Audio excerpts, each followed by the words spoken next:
Hey, it's Tim, Pickup Truck Plus SUV Talk. Back to you with another video today. I found this kind of interesting. I have the top 10 trucks and SUVs with the highest markup, dealer add-on.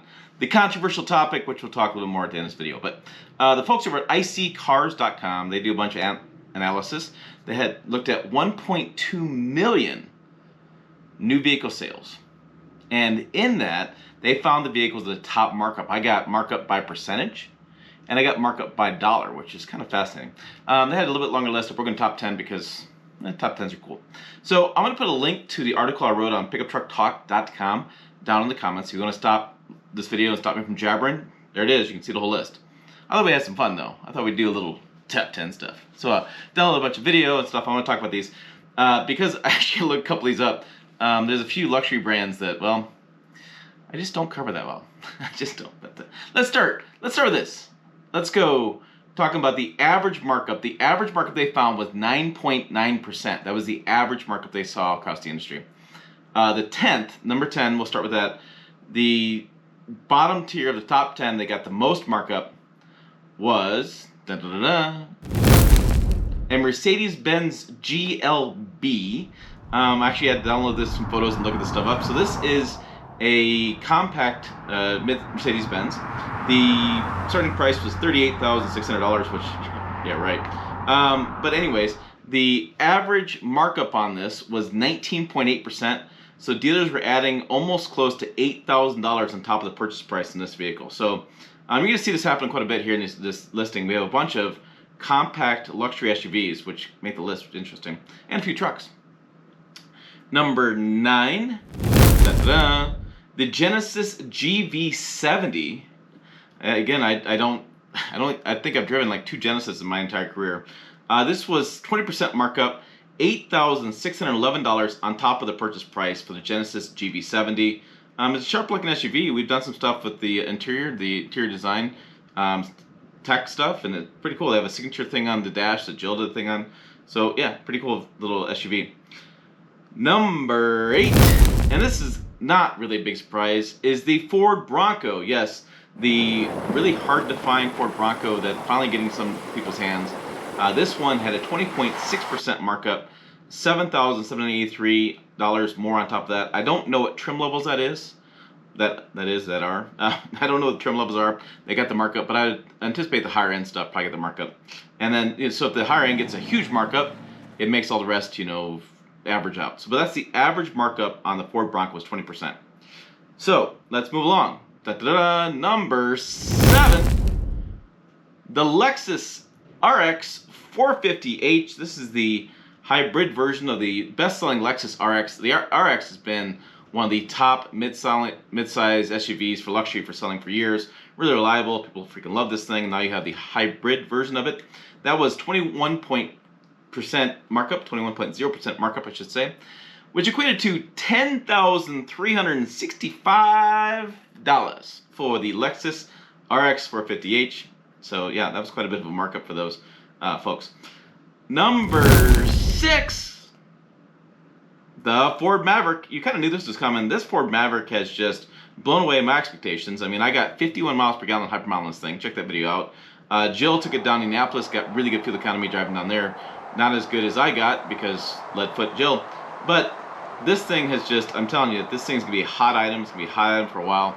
And production's going to be really tough for Ford to get these out. They're just building as many as they possibly can. I actually had to close down ordering because how hot it was. 22.2% markup. The average dollar markup was $5,368 for the Ford Maverick. Now that truck has a starting price of $20,000 and fully loaded is like $37,000. So, you're adding on quite a bit more onto the MSRP when the MSRP is that low.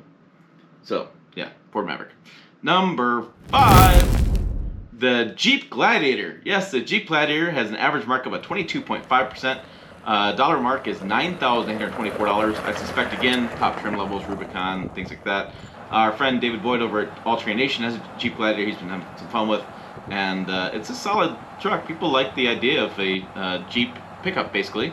It's been hot since it came out in the marketplace, and it continues to be hot, from a dealer standpoint. Markups are on that. So, and again, lifestyle vehicle, COVID, shutting people down, they want to go outside. Got to go outside and something. Jeep Gladiator is an option. Which leads us to number 4, which I thought was a really interesting thing, and we'll talk a little more about this. And that is the Jeep Wrangler Unlimited. This is 22.9% above MSRP. The purchase price, the number is $9,824. That's your number above MSRP. Jeep Wrangler Unlimited, I had to look this up. The Jeep Wrangler Unlimited comes, per the internet, comes standard with 4 doors, and that's your biggest difference. That's why there's 2 different things. There's the Jeep Wrangler and the Jeep Wrangler Unlimited. So a standard 4-door Jeep Wrangler Unlimited has the purchase price increase of $9,534. And Jeep Wrangler Unlimited, let's check the MSRP real fast. Oh yeah, I can see it right here. The MSRP was $77,095. So 77 grand plus you're almost $10,000 more. Yeah, that's pretty incredible. Number 3, the Porsche Macan. I think I'm saying that right. According to my German friends and people I talk to, that's the best way I can say it. The Porsche Macan has a average MSRP increase of 23.3%, and it's $13,254 above MSRP. And again, compact luxury SUV. People want SUVs. They don't want cars. They want to sit up higher, and they don't need to go so big because they're just 2 of them, whatever, at buyership buying this vehicle. Yeah, that's why you're seeing the price increase, demand going high for SUVs right now, and that is 13 grand. On top of that, I didn't even look. I want to see more. Let's see what the starting MSRP is, which again is kind of a fictional number these days. But it starts at $54,900. I have looked into this, and actually the Porsche Macan in different variations, and the Cayenne as well, and the diesel is really not that bad of a price. You would think, I thought growing up Porsches were absurdly expensive and ridiculous, but when you start looking at the actual numbers and stuff, it's not awful. It's not amazing. It's not Ford Maverick 20 grand. It's not terrible. So, speaking of Ford Maverick, let's go to number 2. Yes, number 2. Ford Maverick Hybrid. Yep, the hybrid version, which like I said, I just got done doing. I had 51 miles per gallon on the hybrid in the, what I'm calling hypermiling and driving really slow in the super fast lane. Not really, but that's what you kind of do. Get fuel economy. That average above MSRP was 25% above MSRP. The above MSRP price was $5,601. That's on top of the hybrid cost. So the hybrid I had was $27,000. Tack another 5, get 32. It's quite a bit more than MSRP. It's pretty crazy. Yeah, that's what's going to happen with that one. And number 1, if you've been following along, you have the idea, right? So off-road, you have SUVs, you have lifestyle vehicles. So number 1's got to be the Jeep Wrangler. Yes, not the Unlimited, the Jeep Wrangler. This has the two-door version as well. Different trim levels, things like that. You have MSRP of 26.7%. Above MSRP, the dollar amount is $8,925 more than MSRP.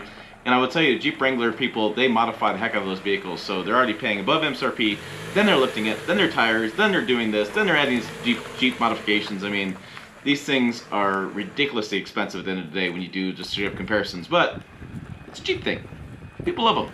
All right, let's talk for a second about markups. There's always this back and forth on it, and they're like, well, manufacturers, they need to get a hold of these dealers and take them to the woodwork and get rid of them. Well, a few things you got to understand is dealers are independent companies. They're independent businesses. They sign, contractual contracts with manufacturers to get vehicles, but they're independent companies. So manufacturers only do so much. Manufacturers do put out letters, and we see them all over the internet, where they're going to stop allocations. They're going to stop them from getting higher trim vehicles like that if they don't knock off the silly business of dealer markups. And the reality, and from my view, is that's a bunch of hot air. I mean, if you have a dealership, for example, that has a ton of volume and moves a lot of your product, and they add on a couple $1,000s or have a big markup on a few things, why would you punish that dealership? They're moving a lot of your product. Does it piss off the customers? Sure. Do you don't like it? Sure. But you're selling a lot of product. So I don't know. I find it kind of ridiculous. Every brand's been trying to do this. Markup's been around for a long time, and they do. I mean, you'll see Dodge will try it. GM has tried it. I mean, Toyota tries it. Everybody tries it, but dealers are independent businesses and stuff what they want to do. And I've highlighted a few of these channel. I've done a couple of videos on different people's massive markups, and the dealers come back to me like, that's cool, Well, we sold them both. They're just like, they don't care. You know, I mean, and, you know, I don't know. It's what do you want to say, how you want to, you know, those damn dealers and stuff, and they should go away, follow Tesla's model and all this kind of stuff. And I can tell you right now, I've talked to many dealers, and they are just as frustrated as you are. They want vehicles to buy and sell. They're trying to buy as many things as they can. They're trying to get new vehicles to sell. Their businesses are going to crap because they don't have enough inventory. So, and they may go out of business with new EVs coming to the marketplace. There is a huge concern, and I've reported on Auto News and other places that try to put this off, but there's concern in dealers on how they're going to survive. So a lot of really interesting stuff going on in our marketplace. But those are the top 10 vehicles, trucks and SUVs, above MSRP. Put your comments below. Are you surprised? Are you shocked? Are you dismayed? Are you really pissed off with dealer markups? Because it really seems like it's a polarizing issue. Some people get mad, some people don't. And I get it. You know, if I went to buy a new truck, I wouldn't pay above MSRP. I don't blame the dealers, but I'm not going to pay it. So I don't know where I stand with that. And I have not paid above MSRP for any one of the vehicles I've had. And, well, there's no really incentives out there anymore right now. So not getting that either. But anyways, that was a pretty cool list. You guys check it out. Website over here. Yes. More videos over here. As always, thanks for watching. I'll see you down the road.